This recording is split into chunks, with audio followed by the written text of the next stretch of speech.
So today I'm going to church scared, trying to figure out, am I going to be on beat or going to be off beat like the other times? Okay. So I apologize that I'm a little bit sweaty. Took one of the dogs, or the youngest puppy, or the youngest twin, to the dog park, and of course he needs to bark to the entire world. Of course, there's someone walking, or actually at the dog park, walking their dogs or with their dogs, and of course our youngest needed to tell the world, "Hey, I'm here. I'm excited. Stay away." So, unfortunately, one of the things that makes it a little bit awful is that the gentleman and his dog stepped out of the dog park, which is just awful. We just barely arrived. Just I kept the youngest one on the leash, but he needed um, he just wouldn't stop barking. So, just to go back on track, today's day 14 of 68 day challenge of walking the dogs. Just to give you a little recap, I'm walking all four dogs. Of course, it's going to be in no particular order, but it was pretty much the one that was first available. So it's going to be the puppy that the dog that found us. There's the husky, or 9-year-old, 9-year-old now, 9-year-old husky, the oldest twin and the youngest twin, the one that I walked out today, or walked today.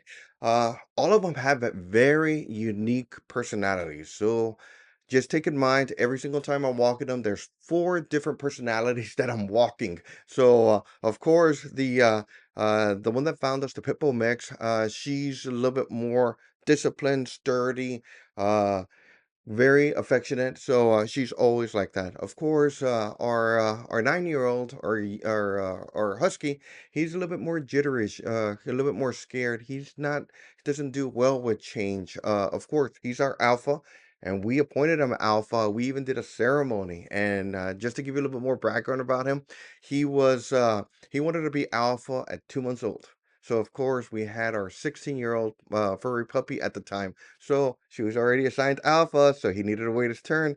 And unfortunately, when she passed, he did take the leadership roles. He's been, even though he's jitterish and scared, he has been very protective for of our pit bull mix, or the one that found us, and the puppies. He's been a very, very good alpha.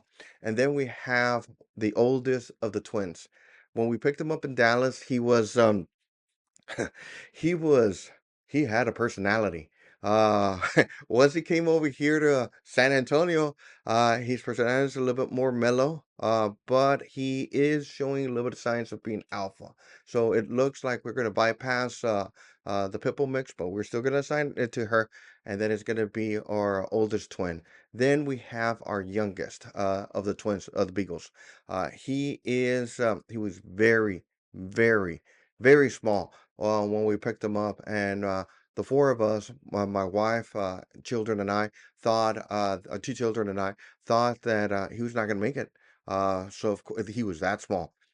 So of course he's a little bit no more nervous, but he uh, he has a drive that I like no other dog that I've seen. Maybe since he was the smallest and he needed to fight for his food, he fights for every single last bit of treat, dog food, or whatever.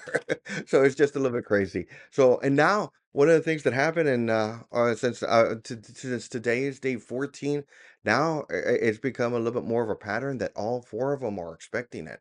Our oldest beagle, he was going bonkers. It says, "It's my turn, it's my turn, it's my turn," even though yesterday was his turn, or it was his turn. But it's just crazy how they start developing a habit, and now they're looking forward to it, and it's putting a lot of pressure on me. As far as the videos, today's date 12 of day 6 of 68 day challenge. Of course, like I mentioned before, I'm not sure if you saw the first video that I saw. It's gonna be less editing that I'm gonna be doing, so it's gonna be more of a talking head, or more of a raw take of what's happening during this 68 day challenge.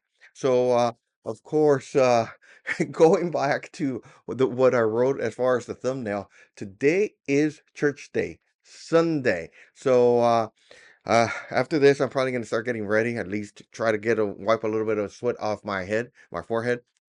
But the only we're going to church, and of course, there's always music. It's always lively. There's clapping. There's singing. It's always an event.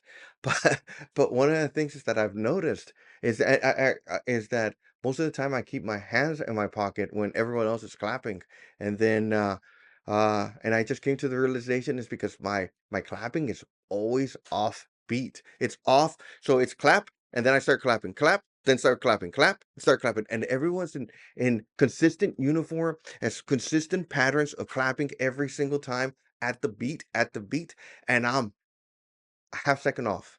What feels like a day off. A tenth of a second off, and I thought it was just me. So I when I had visual cues, and as far as the singers or band members or anything, just clapping, it could make it a little bit easier to be able to figure out what the rhythm is. But one of the things is that when they were not clapping, I need to use visual cues of other people so I can try to keep the pattern. And I thought it was working. I thought I was hiding my flaw, but there's one day that I was completely off. So I told my wife, "Hey, I think I'm a little bit off."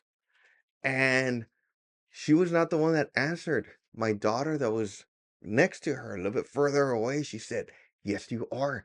So, my God, my goodness, am I that off? So today I'm going to church scared, trying to figure out, am I going to be on beat or going to be off beat like the other times? Hopefully this let me know if you have any questions, and then just as a reminder, please feel free to subscribe so we can start growing this channel. And then once again, are you ready to make a move? Send us a DM. Thank you. Bye.